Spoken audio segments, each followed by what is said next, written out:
ब्रह्मसूत्र ब्रह्मसूत्र ग्रंथ में page number 30 और 30 पेज पर प्रथम पंक्ति में आया है सती च अनंतर्यार्थत्वे यथा धर्म जिज्ञासा इत्यादि पंक्ति। बराबर। तो बात यह चल रही है कि इस ग्रंथ में प्रथम सूत्र है अथातो ब्रह्म जिज्ञासा। ठीक। तो अतः ब्रह्म जिज्ञासा 3 पद है। तो अथ शब्द का अर्थ क्या लेना, इस बात पर चर्चा कल हुई। तो अथ शब्द के अनेक अर्थ होते हैं, उसमें से यहाँ पर अथ शब्द का आनंतर्यार्थ ही लेना चाहिए, ये भाष्यकार भगवान ने कहा।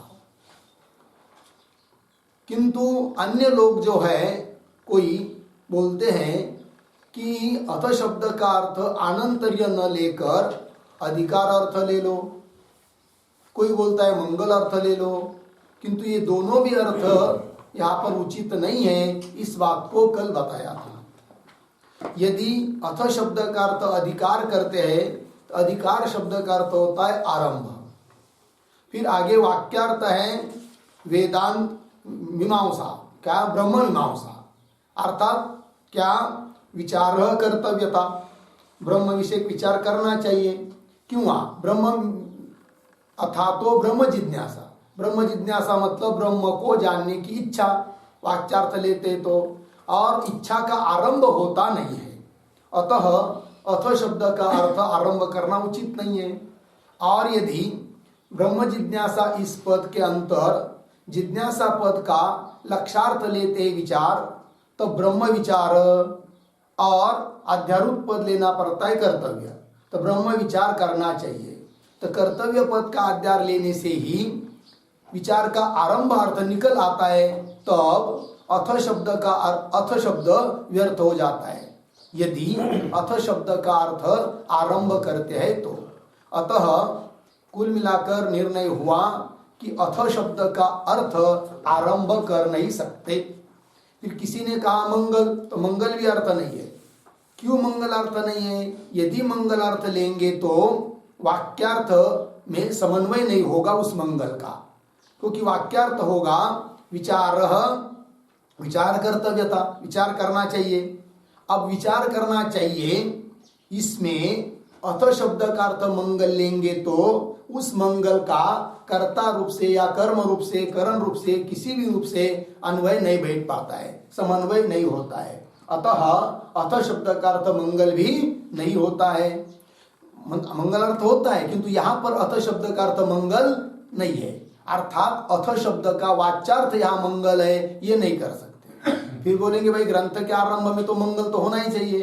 तो उसका भी उत्तर दिया कि अथ शब्द का श्रवण हो गया कि उच्चारण हो गया तो उतने मात्र से मंगल सिद्ध हो जाता है, किंतु अथ शब्द का अर्थ तो आनंतर्य ही है, इस बात को बताया। तो निर्णय हो चुका, अथ शब्द का अर्थ है आनंतर्य। अब प्रश्न आता है कि अथ शब्द का अर्थ आनंतर्य है, इस बात का निश्चय तो हुआ, किंतु प्रश्न उपस्थित होता है कि किसके अनंतर। तो किसके अनंतर अर्थात आनंतर्य का अवधि क्या है, किसके बाद ब्रह्म जिज्ञासा आप कहना चाहते हो, इस बात का विचार करना है। अवधि क्या है आनंतर्य का, तो वही पंक्ति अभी चल रही है। सतीच आनंतर्य, मिला पंक्ति? अब देखिए, सतीच आनंतर्यार्थत्वे मतलब अनंतर्यार्थ ही है अथ शब्द का, यह निर्णय हुआ तो फिर कौन है उसके पहले बताओ। तो बोले किस प्रकार बतावे, तो उदाहरण देकर समझा रही था धर्म जिज्ञासा। तो जैमिनी महाराज का भी पहला सूत्र है अथातो धर्म जिज्ञासा, पूर्व मीमांसा है कि नहीं, जैमिनी महाराज पूर्व मीमांसा के करते। उस द्वादशाध्यायात्मक जो पूर्व मीमांसा ग्रंथ है उसका भी पहला सूत्र है क्या, अथातो धर्म जिज्ञासा। वह धर्म है या ब्रह्म है, तो अथातो धर्म जिज्ञासा, वहां पर भी अथ शब्द का अर्थ आनंतर्य है, किंतु वहां पर किसके बाद धर्म जिज्ञासा करनी चाहिए, तो वहां पर अनंतर्य शब्द का अर्थ लिया है, अनंतर्य का अर्थ लिया, अनंतर्य का अवधि बताया है वहां पर क्या, स्वाध्याय का अध्ययन, अपनी अपनी शाखा का अध्ययन। तो जैसे वहां पर अथ शब्द का अर्थ अनंतर्य का अवधि, मतलब कौन है किसके बाद, तो वहां पर बताया क्या, स्वाध्याय का अध्ययन। उस प्रकार यहां पर भी अर्थात अथातो ब्रह्म जिज्ञासा इस सूत्र में भी आया हुआ जो अथ शब्द है उसका भी अर्थ अनंतर्य है। तो किसके अनंतर, यहां पर भी कुछ बताना पड़ेगा, ये कह रहे हैं। सतीच अनंतर्यार्थत्वे यथा धर्म जिज्ञासा पूर्ववृत्तम वेदाध्ययनम नियमेन अपेक्षते। अपेक्षते का कर्ता कौन है, धर्म जिज्ञासा अपेक्षते, धर्म जिज्ञासा अपेक्षा करती है किसका, वेदाध्ययन का, जो कि पूर्व में होना आवश्यक है। अर्थात वेद का अध्ययन हुआ, वेद का पठन हुआ, कंठस्थ हुआ गुरुकुल में जाकर, तो हो गया अभी अध्ययन, तो उसके बाद क्या करे, तो फिर उसके बाद आता है अथा तो धर्म जिज्ञासा। अब वेद का अध्ययन हुआ, तुम्हारा कंठस्थ हुआ है, अब उस वेद के द्वारा प्रतिपादित जो धर्म, धर्म मतलब कौन, कर्म, क्योंकि यागादिरेव धर्म, जहां भी धर्म शब्द आता है वहां पर धर्म शब्द से लेना है कौन, यागादि कर्म, अर्थ संग्रह में गया है, ठीक है कि नहीं। अब वेद का अध्ययन हुआ तो उसके बाद क्या करो, धर्म, अथा तो धर्म जिज्ञासा, धर्म को जानने की इच्छा करो तो करो, अर्थात धर्म विषयक विचार करो, अर्थात कर्म जान लो, कर्म क्या है करके, ये वहां पर होता है। तो वहां पर धर्म जिज्ञासा के पूर्व में कौन आवश्यक है, वेद का अध्ययन, इसलिए वहां पर अनंतर्य का अवधि कौन होता है, वेद का अध्ययन, वही कह रहे। यथा धर्म जिज्ञासा पूर्वोत्तम, मतलब पूर्व में वर्तमान विद्यमान कौन, वेद का अध्ययन, उस बात को नियमेन अपेक्षते, नियमता अपेक्षा करती है धर्म जिज्ञासा, ठीक है जी। अर्थात वहां पर अर्थ निकल आता है अथा तो धर्म जिज्ञासा इस सूत्र का क्या, वेद अध्ययन होने के बाद धर्म जिज्ञासा करो, यह अर्थ हो जाता है वहां पर, ठीक। तो नियमेन अपेक्षते, ये वो उदाहरण उधर का, अब इधर का सिद्धांत में बता रहे, एवं ब्रह्म जिज्ञासा अपि, वहां पर धर्म जिज्ञासा है, इधर ब्रह्म जिज्ञासा, एवं ब्रह्म जिज्ञासा अपि यत् पूर्ववृत्तम नियमेन अपेक्षते तद वक्तव्यम। मिला पंक्ति, तो इसका थोड़ा अन्वय, एवं ब्रह्म जिज्ञासा अपि, उसके बाद नियमेन, नियमेन, उसके पहले पूर्ववृत्तम, उसके पहले यत् अपेक्षते, फिर आगे तत् वक्तव्यम, ठीक। एवं इसी प्रकार ब्रह्म जिज्ञासा, ठीक है ना, नियमेन, नियम से, अवश्य रूप से, पूर्ववृत्तम, पूर्व में होना, यत् जिस वस्तु को चाहती है, अपेक्षते, यत् अपेक्षते तद वक्तव्यम, अर्थात ब्रह्म जिज्ञासा होने के लिए पहले जिस बात को होना आवश्यक है वो कौन बात हो सकती है, उसको अब कहना चाहिए। अर्थ समझ में आया। तो क्या ऐसी चीज है कि जो होने पर ब्रह्म जिज्ञासा हो जाती है, तो वो जो पहली चीज है उसको अब कहना चाहिए। तो आपको सूत्र का अर्थ लिखाते समय लिख के दिया है, अथ शब्द का अर्थ कौन, साधन चतुष्टय संपत्ति अनंतर, ये तो मुख्य अर्थ ही है, सिद्धांत अर्थ है। किंतु उसके पहले पूर्व पक्षी बोलते हैं बस इतनी बात है ना, क्या कि ब्रह्म जिज्ञासा होने के पहले कुछ तो पहले चाहिए, है कि नहीं, अनंतर्य, किसकी बात हम बताते हैं क्या चाहिए करके। तो देखिए फिर, तो एवं ब्रह्म जिज्ञासापि नियमेन पूर्ववृत्तम यत् अपेक्षते तद वक्तव्य। आगे स्वाध्याय अध्ययनानंतर्यम तु समानम, कोई कहेगा कि यहां पर भी स्वाध्याय का अध्ययन ही मान लो, जैसे वहां पर अथा तो धर्म जिज्ञासा, वहां पर स्वाध्याय, स्वाध्याय मतलब स्वशाखा, अपनी अपनी जो शाखा होती है वेद की शाखा, उसका अध्ययन। क्यों वेद का अध्ययन? सरल सरल। तो वहां पर जैसे स्वाध्याय अर्थात वेद का अध्ययन अपेक्षित है, उसी प्रकार यहां पर भी वेद का अध्ययन, स्वाध्याय का अध्ययन, उसी को समझ लो। तो जैसे स्वाध्याय का अध्ययन होने के बाद धर्म जिज्ञासा करनी चाहिए, उसी प्रकार स्वाध्याय का अध्ययन होने के बाद ब्रह्म जिज्ञासा करनी चाहिए। ऐसा हो जाएगा तो अनंतरिकावधि हो जाएगा। फिर कौन? स्वाध्याय का अध्ययन। तब कर रहे नहीं, इसको नहीं ले सकते, क्योंकि यदि यहां पर भी ब्रह्म जिज्ञासा में भी पूर्व में स्वाध्याय का अध्ययन ही लेंगे तो दोनों में कोई विशेषता नहीं होगी। तब तो स्वाध्याय का अध्ययन होने के बाद धर्म जिज्ञासा ही हो जाती है, फिर ब्रह्म जिज्ञासा कोई करेगा ही नहीं। अरे स्वतंत्र शास्त्र है, ये व्यर्थ हो जाएगा, उसी में अंतर्भूत हो जाएगा। इसीलिए पहले में धर्म जिज्ञासा को पहले जैसे स्वाध्याय का अध्ययन है, उस प्रकार ब्रह्म जिज्ञासा के पहले भी स्वाध्याय का अध्ययन ही है, ये नहीं कर सकते। स्वाध्याय का अध्ययन होता है यहां पर भी, क्योंकि स्वाध्याय का अध्ययन होने पर ही ब्रह्म जिज्ञासा होगी, ऐसी कोई बात नहीं। अर्थात दोनों में कार्य कारण भाव बनाने के लिए स्वाध्याय का अध्ययन क्या पुष्कल कारण नहीं है। लग गया कि नहीं? ऐसा नहीं है कि स्वाध्याय का अध्ययन होने के बाद ब्रह्म जिज्ञासा होती ही है, स्वाध्याय अध्ययन के बिना ब्रह्म जिज्ञासा होती ही नहीं है, ऐसी बात नहीं है। यदि ऐसा होता तो तब तो इस यहां पर भी पहले ले लेते हम क्या? स्वाध्याय का अध्ययन। तो पंक्ति देखिए, स्वाध्याय अध्ययनानंतर्यम तू समानम। समानम मतलब क्या? समानम शब्द का अर्थ लिखिए, समानम बराबर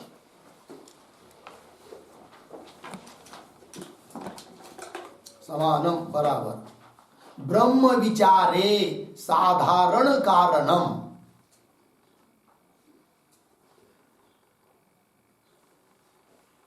ब्रह्म विचारे साधारण कारणम अर्धविराम न पुष्कल कारणम इत्यर्थ।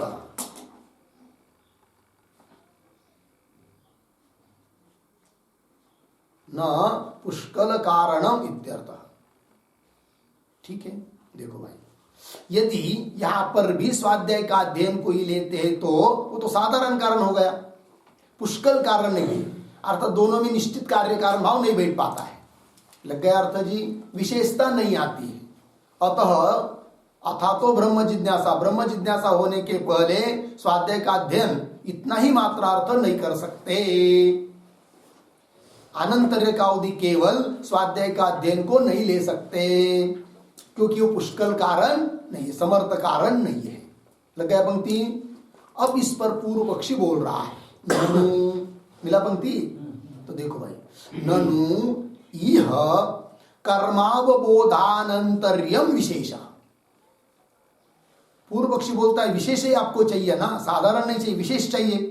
अर्थात साधारण कारण नहीं चाहिए, असाधारण कारण चाहिए। तो हम बताते हैं अथ शब्द का अर्थ जो अनंतर्य, तो किसके बाद वो कौन अर्थ लेना है वो हम बताते हैं। कौन कह रहा है? पूर्व पक्षी। तो पंक्ति देखिए, ननु इह शब्द का अर्थ लिखिए, यह मतलब ब्रह्म जिज्ञासायाम।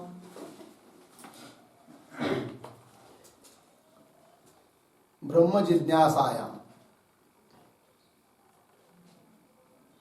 ठीक, आगे कर्मावबोधानंतर्यम विशेष।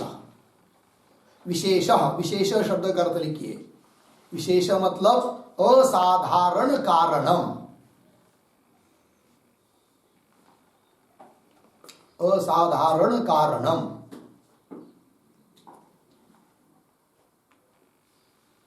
ठीक, और एक बात, ननु यह पंक्ति चालू है कि नहीं, उसके ऊपर लिए लिखिए आक्षेप।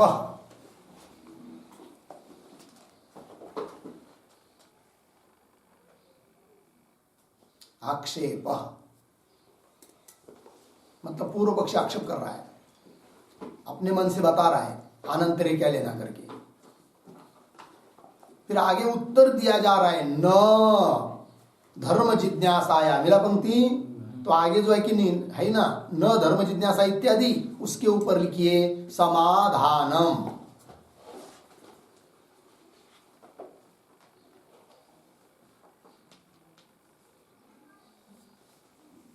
समाधान, ठीक है।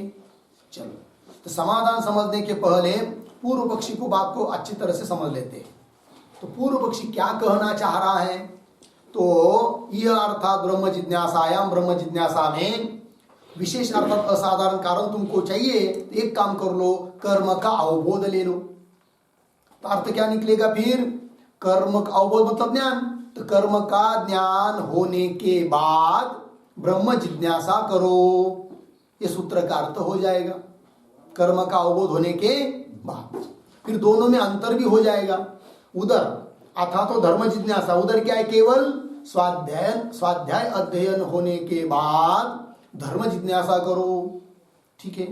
अब समझ लीजिए कोई साधक गुरुकुल में जाकर वेद का अध्ययन किया, बराबर, स्वाध्याय अध्ययन हुआ, फिर उसके बाद उसके लिए आदेश आता है अथा तो धर्म जिज्ञासा, स्वाध्याय का अध्ययन हुआ, धर्म जिज्ञासा करो, अर्थात धर्म को जानो। धर्म मतलब यागादि कर्म, कर्म को जानो।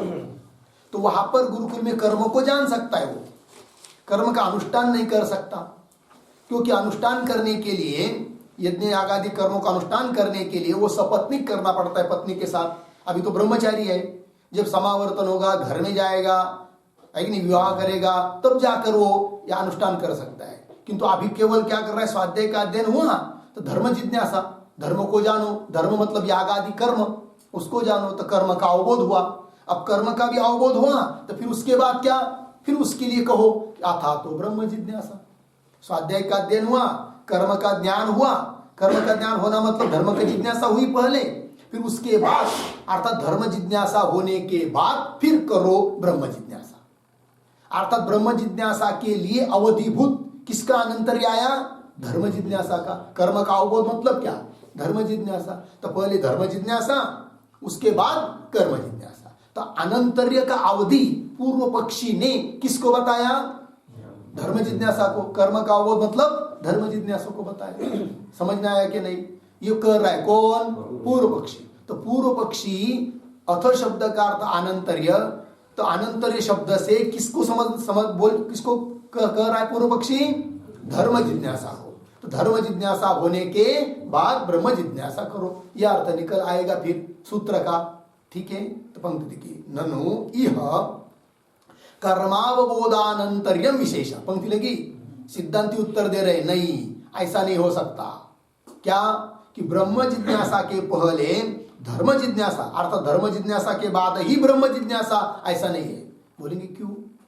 यदि उन दोनों में कार्य कारण भाव रहता, ध्यान दीजिए, उन दोनों में मतलब धर्म जिज्ञासा और ब्रह्म जिज्ञासा, इनमें यदि कार्य कारण भाव रहता, तब धर्म जिज्ञासा के बिना कभी भी कहीं पर भी ब्रह्म जिज्ञासा होती ही नहीं।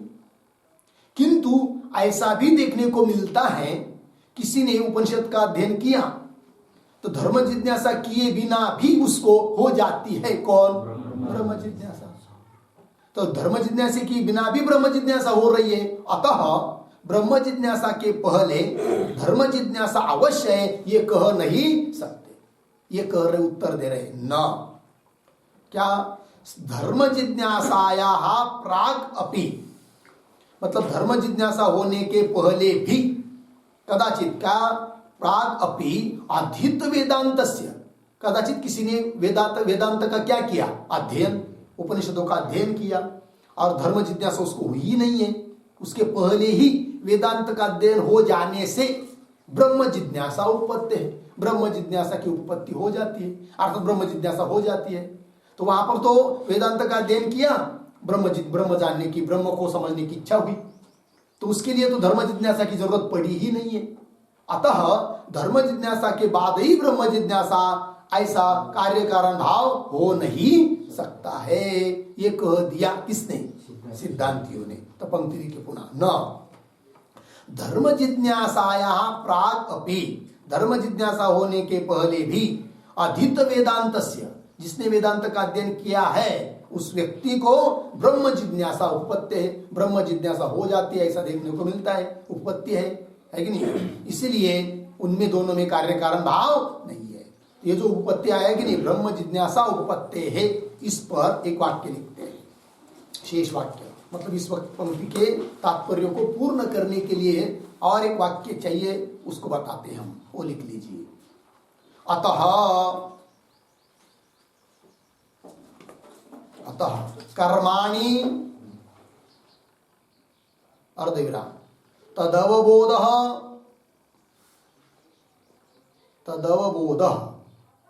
अर्धविराम तन्याय विचारः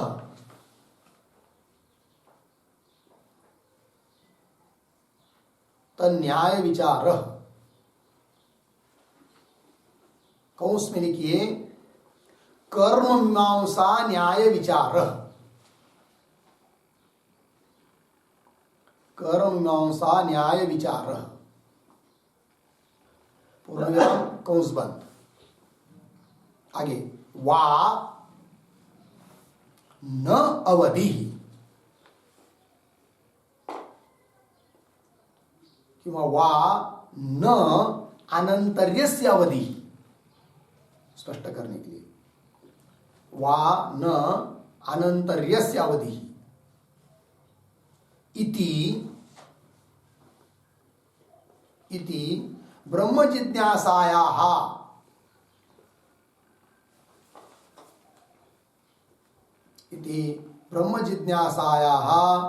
धर्म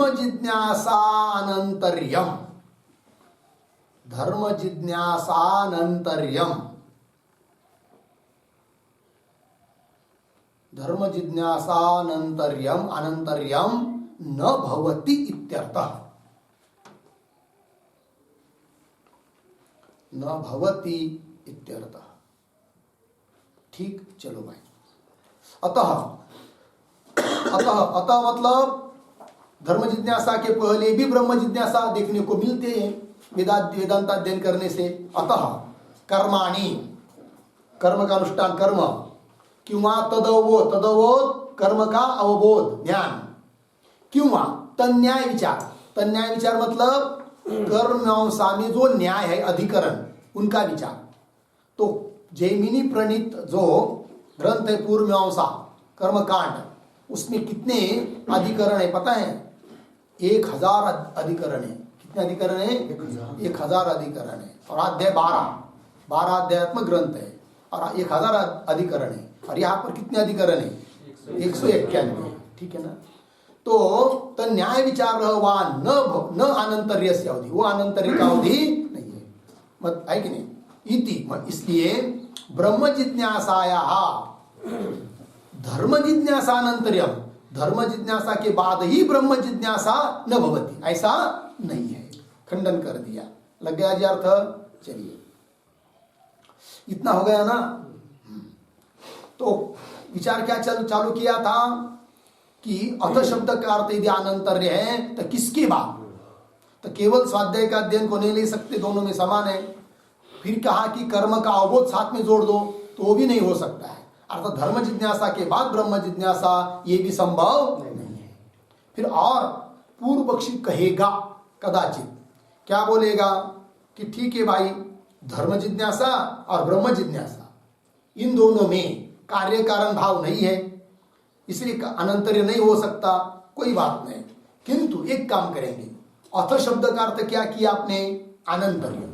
और अनंतर्य का अर्थ समझेंगे हम लोग क्रम। अनंतर्य का अर्थ क्या समझेंगे? क्रम। ठीक है ना। तब एक काम करेंगे क्या कि दोनों में क्रम समझेंगे। क्रम मतलब कैसे? धर्म जिज्ञासा होने के बाद ब्रह्म जिज्ञासा, भले उसमें कार्य कारण भाव नहीं है, मान्य करते हम, है कि नहीं, किंतु इसके बाद वो करो, ऐसा क्रम समझेंगे। तो क्रम रूप अर्थ लेंगे तो वो भी संभव नहीं है, उसका भी खंडन करने जा रहे हैं यथा इत्यादि पंक्ति से। ठीक है, तो देखो भाई, तो यथा च हृदयादि अवदानानाम आनंतर्य नियम क्रमस्य विवक्षितत्वात् न तथा इह क्रमः विवक्षितः। मिल गया पंक्ति। हाँ, तो जो यथा यथा से शुरू हुआ कि नहीं, यथाच, तो यथाच ये जो पंक्ति शुरू हुई है उसके अवतरण के रूप में एक वाक्य लिख लेंगे।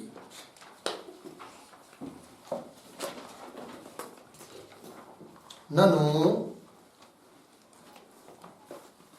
ननु धर्म ब्रह्म जिज्ञासयोः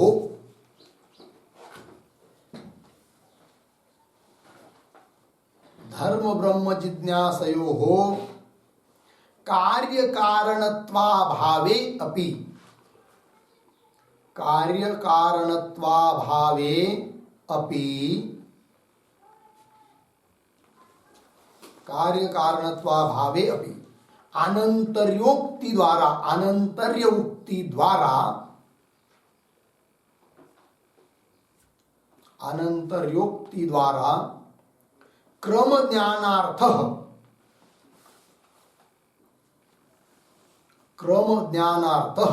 अथ शब्दः क्रम ज्ञानार्थः अथ शब्दः पूर्ण विराम। उद्धरण चिन्ह में हृदयस्याग्रे वद्यति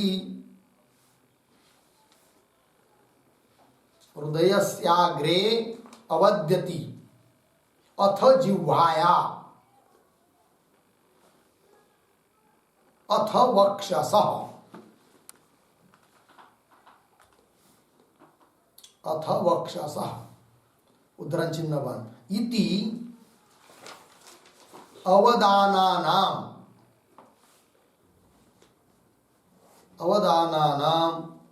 क्रम ज्ञानार्थ अथ शब्दवत् क्रम ज्ञानार्थ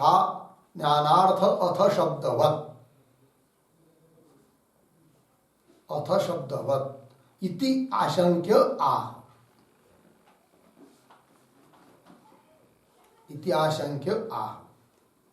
यथेति। अब देखिए भाई क्या कहना चाहता है पूर्व पक्षी, जिसका उत्तर यथा इत्यादि पंक्ति से भाष्यकार भगवान दे रहे हैं। तो पूर्व पक्षी कहता है कि ननु धर्म ब्रह्म जिज्ञासा, धर्म जिज्ञासा ब्रह्म जिज्ञासा, इन दोनों में कार्य कारणत्व अभावी अपि कार्य कारण भाव नहीं है, क्योंकि यदि कार्य कारण भाव होता तो धर्म जिज्ञासा के बिना ब्रह्म जिज्ञासा होती ही नहीं है। किंतु जिसने वेदांत अध्ययन कर लिया उसको तो धर्म जिज्ञासा के बिना भी ब्रह्म जिज्ञासा होती हुई दिखाई देती है, अतः दोनों में कार्य कारण भाव नहीं है। ठीक है, तो वो कहता है कि कार्य कारण भाव न होने पर भी अथ शब्द का अर्थ तो आपने अनंतर्य कर दिया, इसलिए अनंतर्य उक्ति द्वारा हम ये समझेंगे कि अनंतर्य का मतलब उसके बाद ये, भले दोनों में कार्य कारण भाव नहीं है किंतु इसके बाद ये करो, अर्थात क्रम का अर्थ है। अनंतर्य का अर्थ क्या करेंगे, क्रम। तो क्रम अर्थ हो जाएगा तो किसकी तरह, उसके लिए उदाहरण दिया, आपको वाक्य लिख के दिया, हृदयस्य अग्रे वक्षति। कर्म कांड में ये प्रसंग आता है, एक अग्निशोमीय याग होता है और उस अग्निशोमीय याग में जिस पशु का बलि देना है तो उसके अंगों को काटना पड़ता है। तो कैसे काटना पड़ता है, तो वहां पर एक ही व्यक्ति के द्वारा वो याग किया जाना है, काटने वाला एक ही व्यक्ति है, और एक ही व्यक्ति होने से एक ही काल में दो अंगों को काट नहीं सकता। फिर प्रश्न होगा उस व्यक्ति को कि इस पशु के अंगों को काटना है, काटने वाला मैं अकेला हूं और बहुत अंगों को काटकर अवदान ये करना है, बलि देना है, तो किस अंग को पहले काटूं, तो उसके लिए भी शास्त्र है। तो शास्त्र कहता है क्या, हृदयस्य अग्रे अवद्यति, अवद्यति अर्थात काटता है, खंडन करता है। तो किसको, हृदय के अग्रभाग को आप पहले काटता है।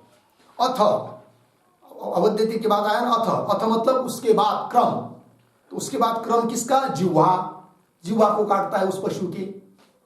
अथ उसके बाद वक्ष छाती, उसको काटता है। तो यहां पर अथ शब्द दो बार आएगी नहीं, तो यहां पर इस पंक्ति में श्रुति है कि नहीं, तो इस श्रुति में जैसा आया हुआ अथ शब्द क्रम का बोधक है, तो भले हृदय का अग्रभाग और जिह्वा इन दो जीवा का काटना और हृदय वाक्य अग्रवाक को काटना, इसमें कार्य कारण भाव नहीं है, किंतु क्या है, क्रम है, इसके बाद ये करो। उसी प्रकार हम कहते हैं कि धर्म जिज्ञासा और ब्रह्म जिज्ञासा इन दोनों में भले कार्य कारण भाव नहीं है तो भी पहले धर्म जिज्ञासा करो, उसके बाद कर्म जिज्ञासा, सॉरी ब्रह्म जिज्ञासा करो।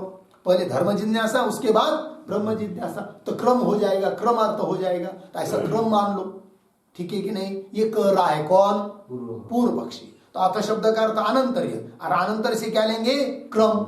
अब उसके लिए उदाहरण दिया उस हृदय से अग्रे अवद्यति इस पंक्ति का, ठीक है ना। तो इति अवदाना नाम, अवदान मतलब काटना, काटने का क्रम ज्ञानार्थ जैसे अथ शब्द वहां पर आया है, उस प्रकार यहां पर भी अथ शब्द का अर्थ क्रम समझ लो। कौन बोल रहा है, पूर्व पक्षी, है कि नहीं। तो ऐसा पूर्व पक्षी कह सकता है, तो उसकी बात को मन में रखकर भाष्यकार उत्तर दे रहे हैं कि इस प्रकार का क्रम भी नहीं हो सकता है। तो कौन से पंक्ति से उत्तर दे रहे, पंक्ति की यथाच हृदयादि अवदाना नाम, उस पशु के, अग्निशोमीय पशु के जो हृदयादिक है अंग, उसके अवदाना नाम, उसको जो काटना है, तो काटने का काट क्या अनंतर्य नियम, वहां पर अनंतर्य नियम मतलब क्रम है, इसके बाद ये तो अनंतर्य नियम क्रमस्य विवक्षितत्वा, वहां पर क्रम की क्या है, विवक्षा है, विवक्षितत्वा। किंतु यहां पर आगे न तथा इह क्रम विवक्षित, तथा इह क्रम विवक्षित न, उस प्रकार यहां क्रम की विवक्षा नहीं है। तो यहां पर शब्द आया इह, कौन शब्द आया, यह शब्द का अर्थ लिखिए, यह बराबर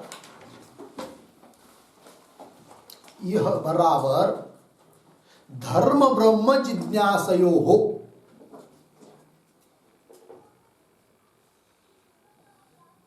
धर्म ब्रह्म जिज्ञासयो हो, यह शब्द का अर्थ धर्म ब्रह्म जिज्ञासयो, मतलब ये तथा उस प्रकार यहां पर मतलब धर्म जिज्ञासा और ब्रह्म जिज्ञासा इन दोनों में क्रम विवक्षित न, क्रम की विवक्षा नहीं है। बोलेंगे क्यों क्रम की विवक्षा नहीं है यहां पर, ये प्रश्न होगा कि नहीं, है कि नहीं। क्रम विवक्षित न, बात लगी कि नहीं, क्यों क्रम की विवक्षा नहीं है यहां पर, उसका क्या कारण है, तो कह रहे आगे।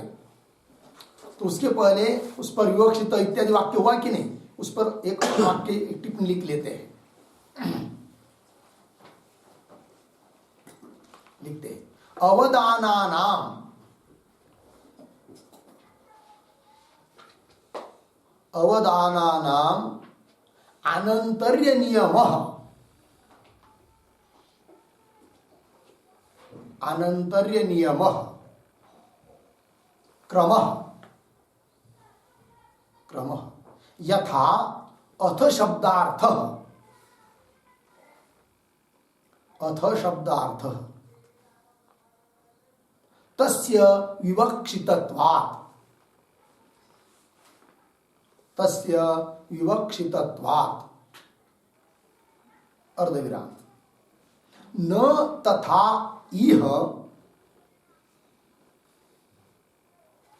न तथा इह धर्म ब्रह्म जिज्ञासयो हो, धर्म ब्रह्म जिज्ञासयो हो क्रमः विवक्षितः, क्रमः विवक्षितः अर्धविराम, एक कर्तृकत्वाभावेन, एक कर्तृकत्वाभावेन तयोः, तयोः क्रमानपेक्षणात्, क्रम अनपेक्षणात्, क्रमानपेक्षणात्, क्रम अनपेक्षणात्, क्रम अनपेक्षणात् पूर्णविराम, अतः अतः न क्रमार्थः अथ शब्दः इत्यर्थः। अथ शब्दः इत्यर्थः। ठीक है जी, अर्थ समझ लीजिए भाई। तो अवदानाना, जहां पर अवदान बताया पशु के अंगों का काटना, वहां पर तो क्रम है, वहां पर क्रम क्यों है? और धर्म जिज्ञासा ब्रह्म जिज्ञासा में क्रम क्यों नहीं है? ये दोनों बात को हम लोगों को समझना है। टिप्पणी में आपको लिख के दिया। तो अवदानानाम आनंतर्य नियम क्रमः, आनंतर्य का नियम जो क्रम, आनंतर्य का अर्थ क्रम, यथा अथ शब्दार्थ उस श्रुति में हृदयस्याग्रे अवद्यति अथ जिह्वाया, वहां पर अथ शब्द आया कि नहीं? वहां पर अथ शब्द का अर्थ तो क्रम हो जाता है, क्रम वहां पर क्रम की विवक्षा है। अथ शब्दार्थ तस्य क्रम यथा अथ शब्दार्थ तस्य विवक्षितत्वात्, क्योंकि वहां पर कर्ता एक है, दो अंग बहुत सारे काटने हैं और उन काटने वाले एक अकेला है, इसलिए एक समय युगपत 2-3 कार्य कर नहीं सकता, इसलिए वहां पर क्रम की विवक्षा है हृदय अंग काटने के लिए। उस प्रकार न तथा यह धर्म ब्रह्म जिज्ञासा यो क्रम विवक्षित, उस प्रकार धर्म जिज्ञासा और ब्रह्म जिज्ञासा में क्रम की विवक्षा नहीं है। क्यों? एक कर्तृकत्व अभावेन, यहां पर कर्ता एक नहीं है। धर्म जिज्ञासा का कर्ता भिन्न है और ब्रह्म जिज्ञासा का कर्ता भिन्न है। यदि दोनों का कर्ता एक रहता तब तो यहां पर भी क्रम अर्थ विवक्षित रहता, किंतु यहां पर क्रम अर्थ नहीं ले सकते। क्यों? दोनों का कर्ता एक नहीं है, एक कर्तृकत्व का अभाव है। मिला पंक्ति? तो टिप्पणी में लिख के दिया, एक कर्तृकत्व अभावे न, एक कर्तृकत्व न होने से तयोः धर्म ब्रह्म जिज्ञासयोः क्रम अनपेक्षणात्, वहां पर क्रम की अपेक्षा नहीं है। अतः इसलिए न क्रमार्थ अथ शब्द, इसलिए सूत्र में आया हुआ जो अथ शब्द है उसका अर्थ क्रम नहीं है। लग गया पंक्ति? अब पुनः कोई पूछेगा सिद्धांतियों को क्या कि हे भाई, आप जैसे उस पशु के अंग काटने वाला कर्ता एक है वहां पर, कि उस प्रकार यहां पर धर्म जिज्ञासा और ब्रह्म जिज्ञासा के लिए कर्ता एक क्यों नहीं मानते हैं? दोनों का कर्ता एक मान लो, और एक कर्ता जब हो जाएगा तब अथ शब्द का अर्थ क्रम हो जाएगा, एक कर्ता मान लो। तो उत्तर दे रहे सिद्धांती कि दोनों का कर्ता, धर्म जिज्ञासा और ब्रह्म जिज्ञासा का कर्ता एक नहीं हो सकता। बोलेंगे क्यों? इसलिए कि दोनों में शेष शेषी भाव नहीं है।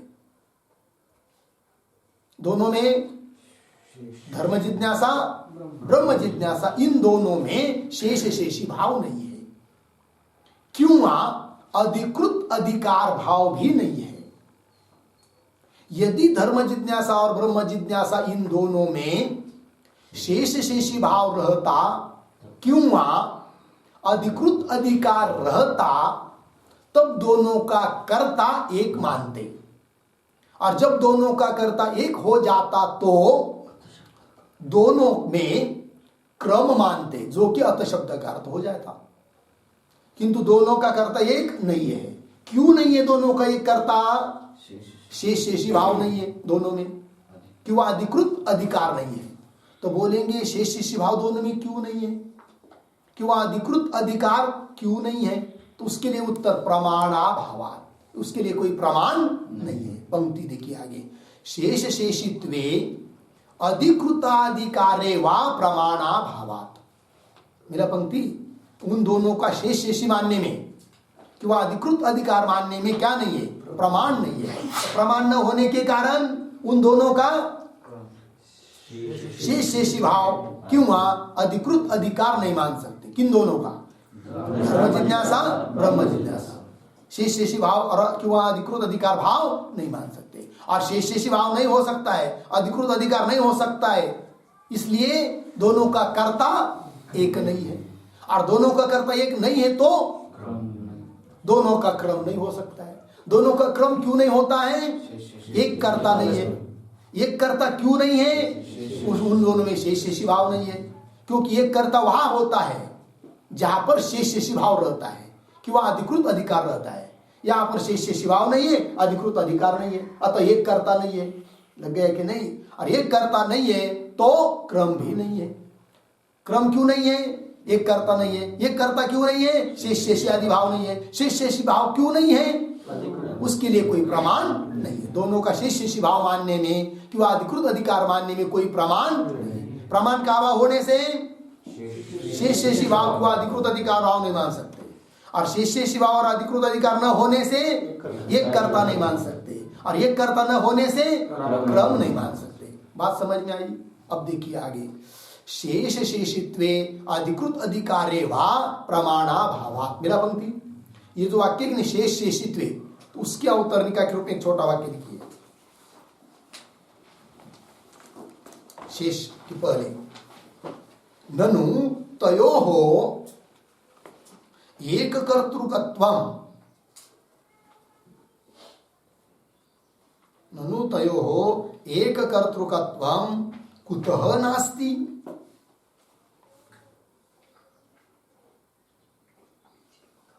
एक कर्तृकत्वम् कुतः नास्ति इति अतः आह, इति अतः आह शेष इति, शेषित्व इत्यादि पंक्ति। हो गया जी? एक कर्ता दोनों का क्यों नहीं है?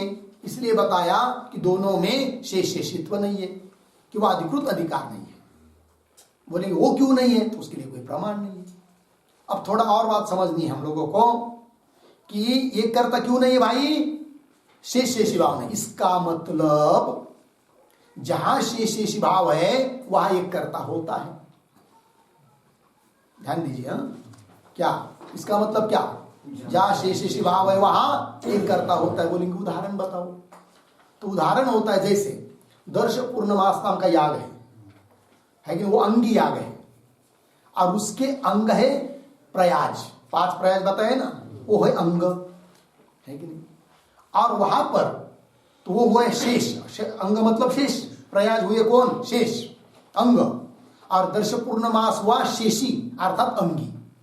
तो दर्श पूर्णमास याग और प्रयाज आदि उनमें शेष शेषी भाव है, और इसलिए वहां पर एक करता है, क्योंकि अंगों को किए बिना अंगी कर नहीं सकता, और अंगांगी का अनुष्ठान हुए बिना एक विशेष अपूर्व उत्पन्न होता नहीं है।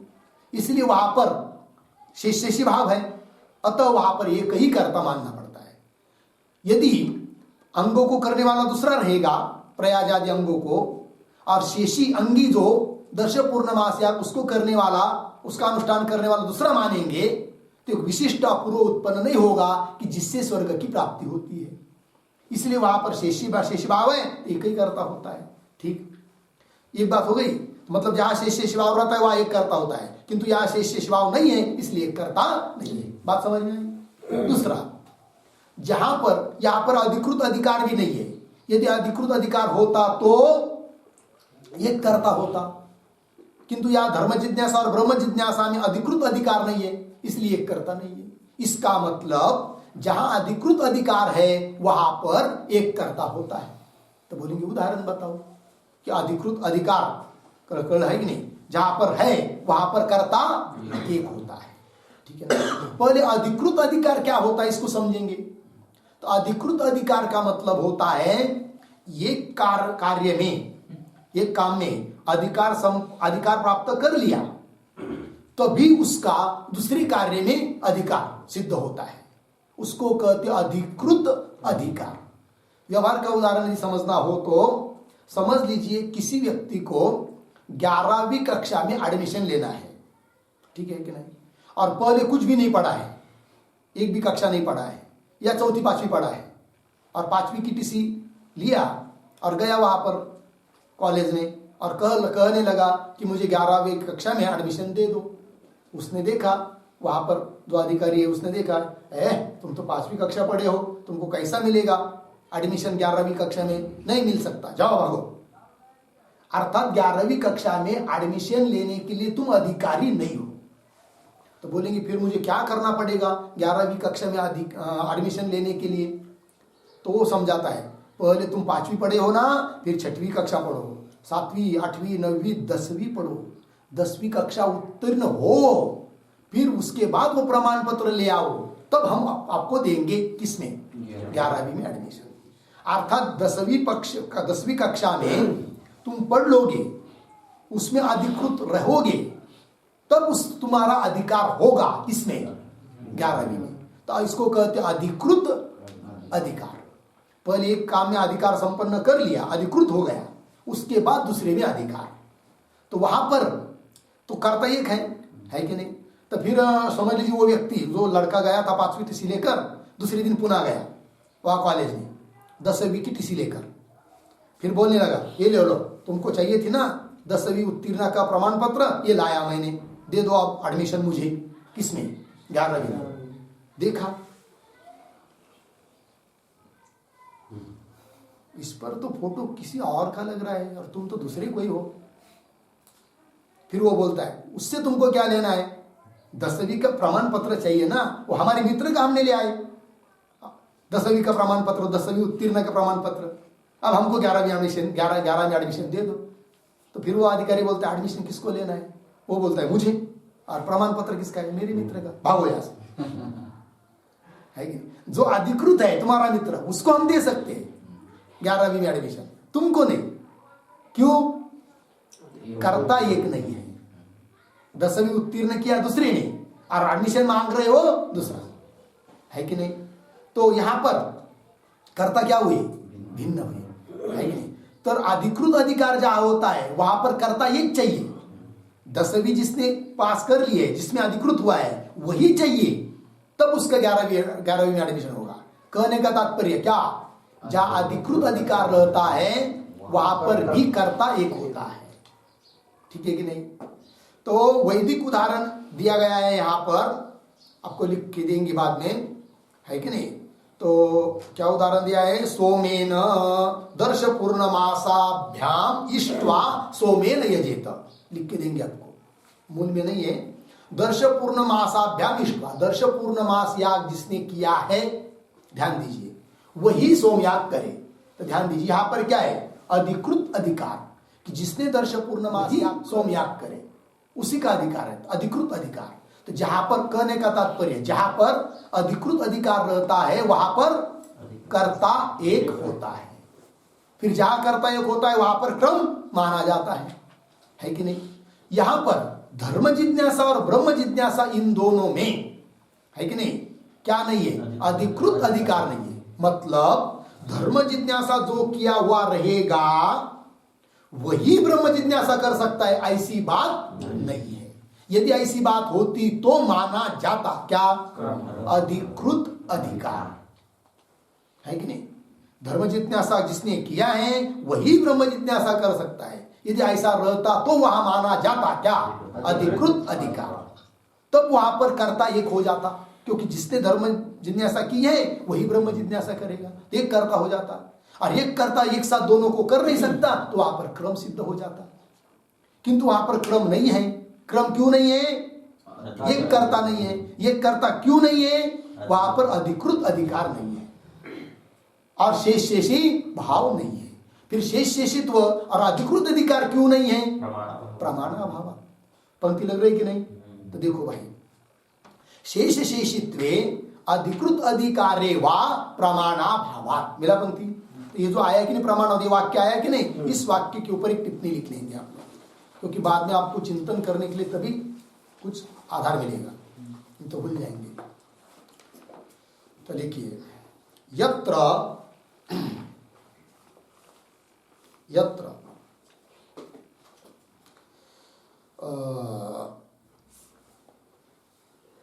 बराबर है, लिखिए, यत्र दर्श पूर्णमास प्रयाजादिवत, दर्श पूर्णमास प्रयाजादिवत शेष शेषित्वं भवति।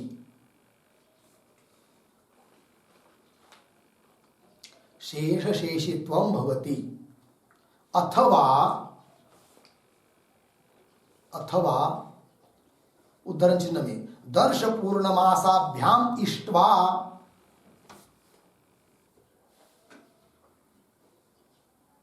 दर्श पूर्णमासाभ्याम इष्ट्वा सोमेन यजेत सोमेन यजेत उद्धरण चिन्ह बंद इत्यत्र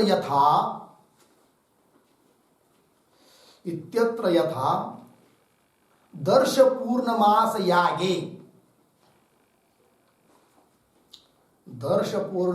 यागे अधिकृतस्य सोमयागे अधिकारः भवति सोमयागे अधिकारः भवति पूर्णविराम इतिवत् यत्र शेषशेषित्वम्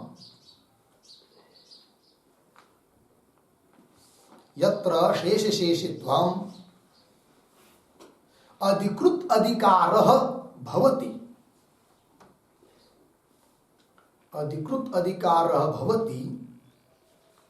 तत्र एव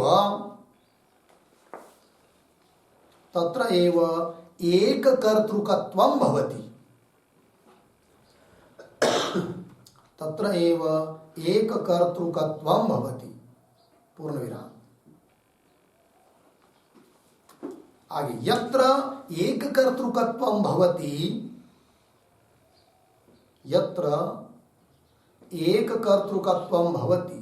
तत्र एकेन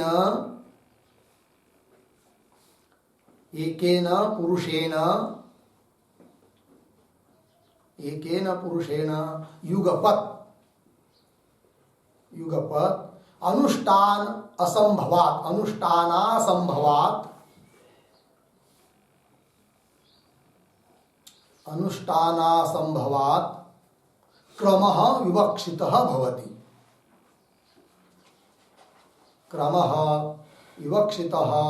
भवति पूर्णविराम किंतु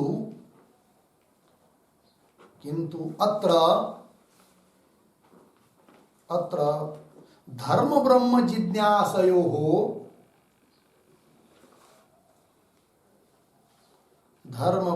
जिज्ञासयोः मध्ये शेषशेषित्वम्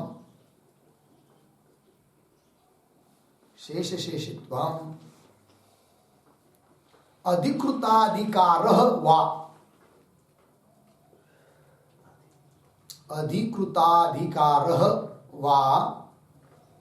नास्ति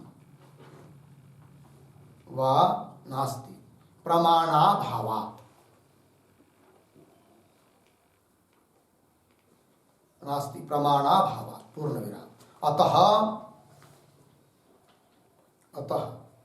न अत्र अनंतर्योक्ति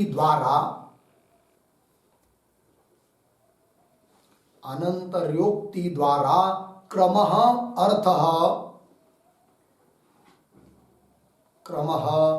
अर्थः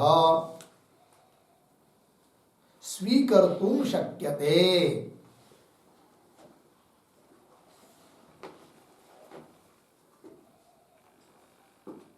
क्रमः अर्थ स्वीकर्तुं शक्यते। लग गया जी? हो गया। सरल सरल देखिए अर्थ। यत्र जहां दर्श पूर्णमास और प्रयाजादि अंग हैं, दर्श पूर्णमास या अंगी है, अर्थात उसमें शेष शेषी भाव है। शेष मतलब अंग, शेषी मतलब अंगी। तो शेष शेषित्वं भवति अथवा किंवा दर्श पूर्णमासाभ्याम इष्ट्वा सोमेन यजेत।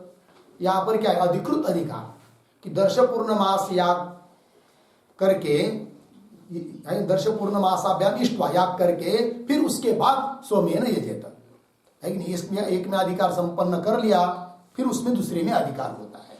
इत्यत्र यथा दर्श पूर्णमास यागे अधिकृतस्य, दर्श पूर्ण याग में जो अधिकृत है उसका ही सोमयागे अधिकार भवति इतिवत इसकी तरह यत्र शेषेषित्व, जहां पर शेषेषित्व है कि वह अधिकृत अधिकार है, तत्र एव वहां पर ही एक कर्तृकत्व भवति, एक कर्ता होता है वहां पर। ठीक है, यत्र एक कर्तृकत्व, और जहां एक कर्ता होता है वहां उस एक ही पुरुष के द्वारा युगपत दोनों का अनुष्ठान हो नहीं सकता है कि युगपत अनुष्ठान असंभवात् क्रम विवक्षित, वह क्रम की अपेक्षा होती है। लग गया।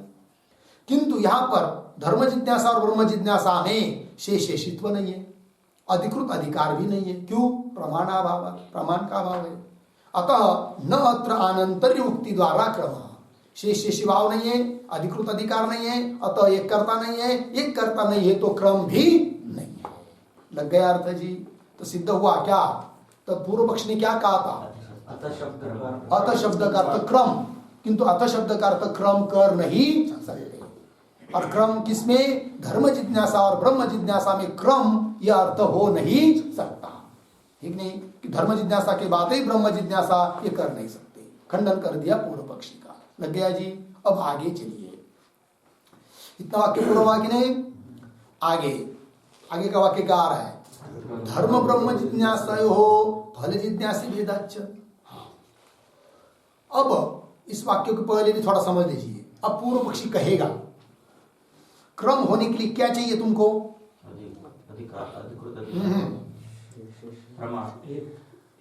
अधिकृत अधिकार शेषित्व इसके लिए चाहिए कि एक कर्ता होने के लिए, एक कर्ता होने के लिए शेषित्व या अधिकृत अधिकार चाहिए। किंतु क्रम होने के लिए क्या चाहिए? समानता, एक कर्ता चाहिए। कर्ता एक रहेगा तब क्रम, क्योंकि एक कर्ता एक साथ दोनों कर नहीं सकता। तो क्रम होने के लिए क्या चाहिए? एक कर्ता चाहिए। और एक कर्ता होने के लिए शेष वगैरह चाहिए, वो बात हो गई। किंतु क्रम होने के लिए क्या चाहिए? एक कर्ता। कौन कह रहा है? पूर्व पक्ष। और यहां पर एक कर्ता दोनों का हो नहीं सकता, क्योंकि दोनों में शेष अधिकृत अधिकार नहीं है। ये बात हो गई। तब पूर्व पक्षी कहता है कि भले धर्म जिज्ञासा और ब्रह्म जिज्ञासा में शेषित्व नहीं है, अधिकृत अधिकार नहीं है कि नहीं? इसका मतलब वह एक कर्ता नहीं है, इसलिए क्रम नहीं हो सकता। तो भी यहां पर क्रम होने में कोई दिक्कत नहीं है। कौन बोलेगा? पूर्व पक्षी। धर्म जिज्ञासा और ब्रह्म जिज्ञासा में क्रम होने के लिए कोई दिक्कत नहीं है। बोलेंगे क्यों? इसलिए कि दोनों का फल एक है। कौन बोल रहा है? पूर्व पक्षी, है कि नहीं? मतलब जैसे जहां शेष और अधिकृत अधिकार होता है वहां जैसा एक कर्ता होता है, उस प्रकार जहां पर दो बातों का फल एक यदि है, तब उस फल के लिए कर्ता एक ही होता है कि नहीं? तो धर्म जिज्ञासा और ब्रह्म जिज्ञासा दोनों को मिलकर मोक्ष मिलता है। तो मोक्ष रूप एक फल के लिए दोनों की जरूरत है, धर्म जिज्ञासा और ब्रह्म जिज्ञासा। और मोक्ष रूप फल को चाहने वाला, उसको यदि मोक्ष चाहिए तो उसको फिर दोनों करना पड़ेगा, क्योंकि दोनों को मिलकर फल मिलता है। क्या? मोक्ष। पूर्व पक्षी बोल रहा है, ध्यान में रखिए। समुच्चयवादी क्या कहते हैं कि धर्म और कर्म दोनों का साथ साथ अनुष्ठान रहेगा, है कि नहीं? क्या? ज्ञान और कर्म, वही धर्म और ज्ञान, धर्म मतलब वही कर्म यागादिक साथ साथ रहेगा तभी मिलता है मोक्ष। समुच्चयवादी कहती है। तो ये फल एक है और उस एक फल को पाने वाला व्यक्ति इन दोनों का अनुष्ठान करेगा ही। अतः दोनों का कर्ता एक मान लो, और दोनों का कर्ता एक हो जाता है तो क्रम आ जाएगा। क्रम होने में कोई दिक्कत नहीं। कौन बोलेगा? तब उसको उत्तर दिया जा रहा है कि अरे भाई, दोनों का मिलकर एक फल है, मत बोलो, दोनों का फल भिन्न भिन्न है। ये उत्तर दे रहे हैं। किंतु उत्तर समझने के पहले पूर्व पक्ष थोड़ा लिख लीजिए आप। ये जो पंक्ति आ रही कि धर्म ब्रह्म जिज्ञासयोः, उसके पहले अवतरणिका के रूप में एक वाक्य, किंतु समय बहुत हुआ है, लिख लेते 2 मिनट में। ननु लिखा धर्म ब्रह्म जिज्ञासयोः,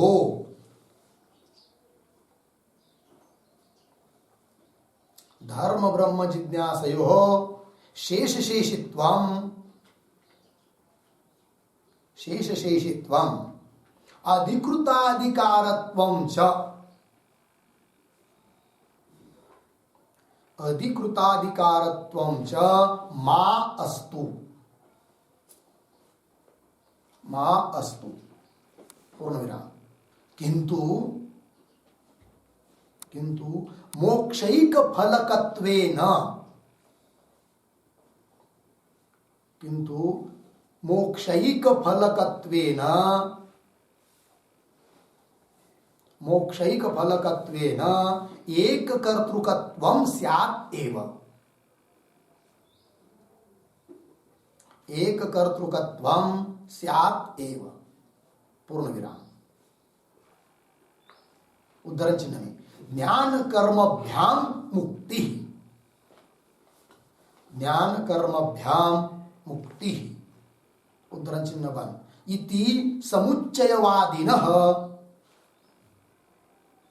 इति समुच्चयवादिनः वदन्ति अपि, वदन्ति अपि, पूर्णविराम। अतः एक कर्तृकत्वात्, एक कर्तृकत्वात् धर्म ब्रह्म जिज्ञासयोः,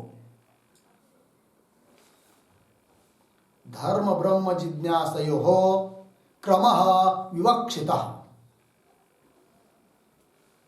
क्रमः विवक्षितः इति, क्रमार्थः, क्रमार्थः अथ शब्दः, क्रमार्थः अथ शब्दः इति आशंक्य आह,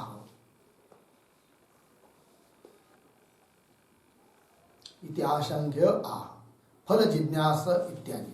ठीक है, फल जिज्ञास भेदात इत्यादि हो गया जी। चलो भाई, क्या कर रहा है पूर्व पक्षी कि धर्म ब्रह्म जिज्ञासा, मतलब धर्म जिज्ञासा ब्रह्म जिज्ञासा, इन दोनों में शेषित्व की अधिकृत अधिकार नहीं है तो मत रहने दो, कोई बात नहीं, तो भी दोनों का कर्ता एक हो जाएगा। क्यों? मोक्षैक फलकत्वेन, दोनों को मिलकर मोक्ष मिलता है, मोक्ष रूप फल एक होने के कारण एक कर्तृकत्वम स्यात्। तो एक कर्ता की सिद्धि करने के लिए पूर्व पक्षी अब क्या हेतु दे रहा है?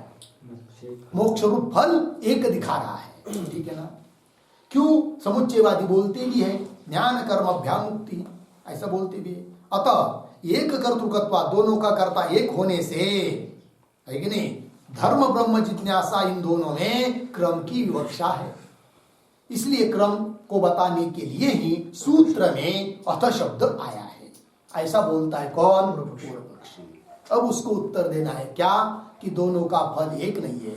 वही कहा धर्म ब्रह्म जिज्ञासयोः फल जिज्ञास्य भेदाच्च, अर्थात फल भेदात् जिज्ञास्य भेदात्। किसका? धर्म ब्रह्म जिज्ञासा, मतलब धर्म जिज्ञासा ब्रह्म जिज्ञासा, इन दोनों का फल भी भिन्न भिन्न है और जिज्ञास्य भी भिन्न भिन्न है। अतः दोनों को मिलकर एक मोक्ष फल मिलता है, इसलिए कर्ता एक है। इस बात को तुम कह नहीं सकते। लग गया कि नहीं? ये कहना है। अब धर्म जिज्ञासा का क्या फल है, ब्रह्म जिज्ञासा का क्या फल है, और धर्म जिज्ञासा का जिज्ञास्य क्या है, ब्रह्म जिज्ञासा का जिज्ञास्य क्या है, इन बातों को बताना है। ठीक है, किंतु उसका विचार हम लोग कल करेंगे। ठीक है। ओम पूर्णमदः पूर्णमिदं पूर्णात् पूर्णमुदच्यते पूर्णस्य